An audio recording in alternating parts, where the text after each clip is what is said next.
WhatsApp guys, बहुत time से request थी कि ब्लडी सत्या भाई के चैनल से वीडियोस पे रिएक्ट करो। और मुझे हिचकी की भी आई शुरू करते हैं। हॉरर वीडियोस सीरियसली इतनी अमेजिंग होती है ना। मैंने एक वीडियो चेकआउट करी थी तो मैंने कहा अब बाकी वीडियोस पे रिएक्शन आप लोग के साथ ही करते हैं। तो साथ में वीडियो एंजॉय करेंगे। टाइटल इतना खतरनाक है ना, अमावस की काली रात ने सब कुछ खत्म कर दिया, रियल हॉरर स्टोरी ऑफ अमावस की रात, गोस्ट एक्सपीरियंस। तो भाई साथ में वीडियो देखते हैं और उस वीडियो का लिंक डिस्क्रिप्शन में, चैनल पे नहीं तो प्लीज सब्सक्राइब और वीडियो आप सजेस्ट करते हो। और हॉरर वीडियो आपको पसंद है तो हॉरर वीडियो ओपी लिख देना, हम और वीडियो आप लोग के लिए लाते रहेंगे। लाइक कर दो वीडियो को, चैनल को सब्सक्राइब कर दो दोस्तों। 1 2 3 ओरिजिनल वीडियो का लिंक डिस्क्रिप्शन में है। यस, तो जाके और वीडियो आप जरूर चेकआउट करके बताओ किन पे आप रिएक्शन चाहते हो ब्लडी सत्या चैनल से। 1 2 3 गो। नमस्कार दोस्तों, ब्लडी सत्या एक और बहुत ही ज्यादा हैरान कर देने वाले खौफनाक एपिसोड में आप सभी लोगों का बहुत बहुत स्वागत है। दोस्तों आज के इस वीडियो में मैं आप सभी लोगों के सामने लेकर आ गया हूं नवाद्वीप से जुड़ी हुई एक ऐसी दिल दहला देने वाली सच्ची भूतिया कहानी जिसे सुनकर आप लोगों के रोंगटे खड़े हो जाएंगे। दोस्तों बंगाल में है एक छोटा सा गांव जिसका नाम है नवाद्वीप और इसी गांव में रहता था एक छोटा सा खुशहाल परिवार। ये पूरी कहानी मुझे त्रिशा नाम की लड़की ने लिख भेजी है। ये कहानी त्रिशा के परिवार में आज से 30 साल पहले बीती थी और इस वाकया के बाद उन्होंने अपनी जिंदगी से कुछ ऐसा खो दिया जिसके बारे में उन्होंने कभी कल्पना भी नहीं की थी। एक हंसता खेलता परिवार पूरी तरह से बिखर गया, टूट गया। दोस्तों ये बात 30 साल पहले की है जब नवाद्वीप में त्रिशा के नाना नानी बिल्कुल अपनी खुशहाल जिंदगी बिता रहे थे। उनके परिवार में किसी भी बात का गम नहीं था। अचानक से उनके पड़ोस में कुछ लोग रहने के लिए आते, एक बेटा और उसकी एक बूढ़ी माँ। कुछ महीनों तक आराम से वो अपने घर में रहते और यहाँ पर वो बूढ़ी औरत और त्रिशा की जो नानी थी उनके बीच में गहरी दोस्ती हो जाती है। दोनों जब भी अकेली होती थी तो एक दूसरे से बहुत बातें करती थी, एक रिलेशन टाइप का बन जाता है। एक होता है ना कि पड़ोसियों के साथ भी बहुत खास रिलेशन बन जाता है, ऐसा कुछ बन गया था। अब दोनों एक परिवार की तरह रहने लगे थे। घर बस अलग था, बाकी हर एक चीज वो लोग एक दूसरे से बांटने लगे थे। फिर कुछ टाइम बाद क्या होता है, जो बूढ़ी औरत थी उसका बेटा किसी काम से उस गांव से बाहर जाता है। दोपहर का वक्त था, उनके घर में बहुत सारा सामान था। ना जाने कैसे अपने आप उस बूढ़ी औरत के घर में आग लग जाती है। देखते ही देखते वो आग पूरी तरह से फैलने लगती है। बूढ़ी औरत गरीब थी, घबरा जाती है कि घर का सारा सामान जल जाएगा। वो सामान को बचाने में लग जाती है, एक एक करके सारे सामान वो अपने घर से निकालने लगती है। लेकिन अचानक से ऊपर की तरफ से एक बड़ी सी लकड़ी नीचे की तरफ गिरती है और बूढ़ी औरत के बाहर निकलने का साधन ही, रास्ता ही खत्म हो जाता है। वो घबराहट के मारे वहीं पर हार मान जाती है और कुछ ही देर बाद वो घर पूरी तरह से जलकर राख हो जाता है। वो बूढ़ी औरत जो उस घर के अंदर छूट गई थी उसकी भी जलकर मृत्यु हो जाती है। जब बेटा घर पर पहुंचता है तो बहुत परेशान होता है, बहुत दुखी होता है। लोग गरीब थे, घर का पूरा सामान और मां भी जल चुकी थी, कुछ नहीं बचा था, केवल एक बेटा। अब बेटा जैसे तैसे करके घर की मरम्मत करवाता है और उसे इस दुख से उभरने में कुछ महीने लग गए थे। लेकिन लगभग जब 2.5 महीने बीते तो 2.5 महीने बाद रात के 3 बजे के आसपास उस बेटे को घर के बाहर से अजीब तरह की आवाज आती है। बेटा घबरा जाता है कि यह आवाज तो मेरी माँ की है। उसके पैरों तले जमीन निकल जाती है क्योंकि उसकी माँ की तो मृत्यु हो चुकी थी ना, उसने अपने हाथों से अंतिम संस्कार किया था। फिर कैसे उसकी माँ की आवाज आ रही है। वो थोड़े से झांक कर बाहर देखने की कोशिश करता है। ये पाता है कि उसके घर के दहलीज में उसकी माँ बैठी हुई है, लेकिन उसकी माँ का हुलिया पूरी तरह से बदल चुका है। बहुत ज्यादा घबरा जाता है और घबराकर वापस से अपने बिस्तर में जाकर रजाई ओढ़कर सो जाता है। सुबह के समय वो त्रिशा की नानी के पास जाता है और रात की सारी वाकया को बताता है। त्रिशा की नानी भी हैरान होती, सोचती है कि मैं भी आज रात में बाहर निकलकर जरूर देखूंगी। जैसे ही रात होती है, रात के 12 बजते हैं, पायल की आवाज आने लगती है। त्रिशा की नानी भी समझ जाती है कि शायद कुछ ना कुछ गड़बड़ है। वो भी अपने घर की खिड़की से बाहर निकलकर देखने की कोशिश करती है तो ये पाती है कि सचमुच में उसके घर के सामने, यानी उस लड़के के घर के सामने वही बूढ़ी औरत बैठी हुई है। उसका हुलिया पूरी तरह से बिगड़ा हुआ है। बेटे ने भी उसी रात फिर से अपनी माँ को अपनी दहलीज पर बैठा हुआ देखा था। दोनों समझ नहीं पाते आखिर क्या बात है। जब ये बात त्रिशा की नानी त्रिशा के नाना को बताती है तो नाना समझ जाते हैं कि सीधा सीधा वाकया जुड़ा हुआ है पैरानॉर्मल दुनिया से और ये जो औरत है वो अपने पुत्र मोह से छूट नहीं पा रही है। अकाल मृत्यु हुई है, इसलिए ये प्रेत योनि में चली गई है। अब धीरे धीरे करके कुछ और दिन बीतते हैं और फिर एक दिन उसके नाना को भी वो औरत दिखाई देती है। पूरा परिवार हैरान। कि अभी तक तो सिर्फ अपनी दोस्त को और अपने बेटे को ही दिखाई दे रही थी, फिर वो नाना को क्यों दिखाई देने लगी। अमावस की रात थी और नाना थे निडर। नाना बाहर निकलते हैं और रात के 12:30 बजे के आसपास उस बूढ़ी औरत के पास पहुंच जाते हैं।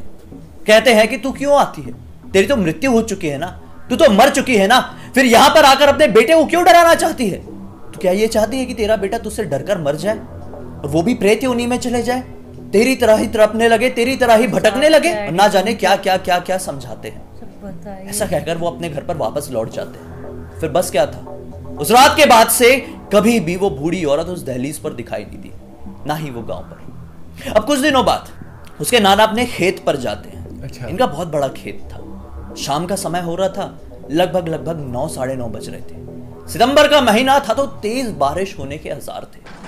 जब वो अपना काम कर ही रहे थे कि अचानक से पाते हैं कि मेरे पीछे कुछ हलचल हुई, और वो हलचल को सुनकर पीछे की तरफ पलटते हैं तो पाते हैं कि एक बहुत बड़ा सांड उनके खेत में घुस गया है। घबरा जाते हैं कि वो पूरी फसल बर्बाद कर देगा। उसे भगाने के लिए एक डंडा उठाते हैं और उसके पीछे दौड़ पड़ते हैं। वो सांड बहुत ही ज्यादा डरावना दिख रहा था, बहुत ही ज्यादा शक्तिशाली दिख रहा था। नाना भी एक सेकंड के लिए घबराए थे, लेकिन उन्हें अपनी फसल जो बचानी थी, उसके पीछे दौड़ने लगते हैं और अचानक से उनका पैर स्लिप होता है और वो जमीन पर गिर जाते हैं। जोरों की बिजली चमकती है और उनकी आंखें बंद हो जाती हैं। बारिश होने लगी थी। वापस से उनकी आंख खुलती है तो वो ये पाते हैं कि वो अपने खेत में नहीं बल्कि एक नहर के पास है। बहुत ज्यादा घबरा जाते हैं क्योंकि जब वो गिरे थे तो वो अपने खेत में थे, तो अभी नहर पर कैसे पहुंच गए। घबरा कर उठते हैं और अपने घर की तरफ भाग जाते हैं। आकर त्रिशा की नानी को वो सारी बातें बताते हैं। नानी भी कुछ समझ नहीं पाती है कि मैटर था क्या।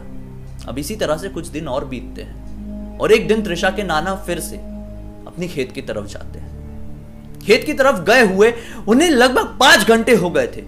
कभी त्रिशा के नाना ने इतना ज्यादा टाइम खेत पर नहीं लगाया था।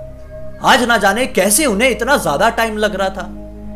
नानी बहुत ज्यादा टेंशन में, उनकी बेटी बहुत ज्यादा टेंशन में, परिवार के और भी लोग ज्यादा फिक्र में आ गए थे। ना जाने वो कहां खो गए थे। रात के 2:30 बजे के आसपास उन्हें ढूंढने के लिए लोग अपने घर से निकल जाते हैं। हाथ में थी लालटेन, किसी के हाथ में था टॉर्च।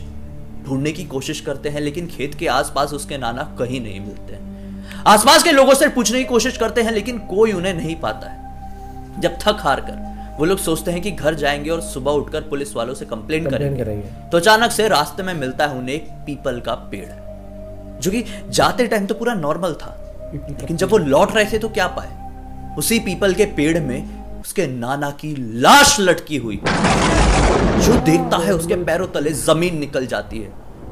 अच्छा खासा परिवार था, ना जाने क्या हो गया जिसके नाना ने पीपल के पेड़ में लटक कर खुद की जान दे दी। त्रिशा के नाना हमेशा एक शॉल को कैरी करते थे। उसी शॉल से पीपल के पेड़ में लटक कर उन्होंने अपनी जान दे दी। बेटी और पत्नी बहुत ज्यादा घबरा गई, मानो कि उनके अंदर तो रोने की भी हिम्मत नहीं थी। ना जाने उन्होंने कैसा मंजर देख लिया था, जो पूरी तरह से निशब्द हो गए थे, पूरी तरह से अकड़ चुके थे अपनी ही जगह पर। लेकिन हिम्मत बांधते हैं, आसपास के लोगों को बुलाते हैं और दूसरों की मदद से बड़ी मुश्किल से डेड बॉडी को नीचे उतारा जाता है और फिर उनका अंतिम संस्कार कर दिया जाता है।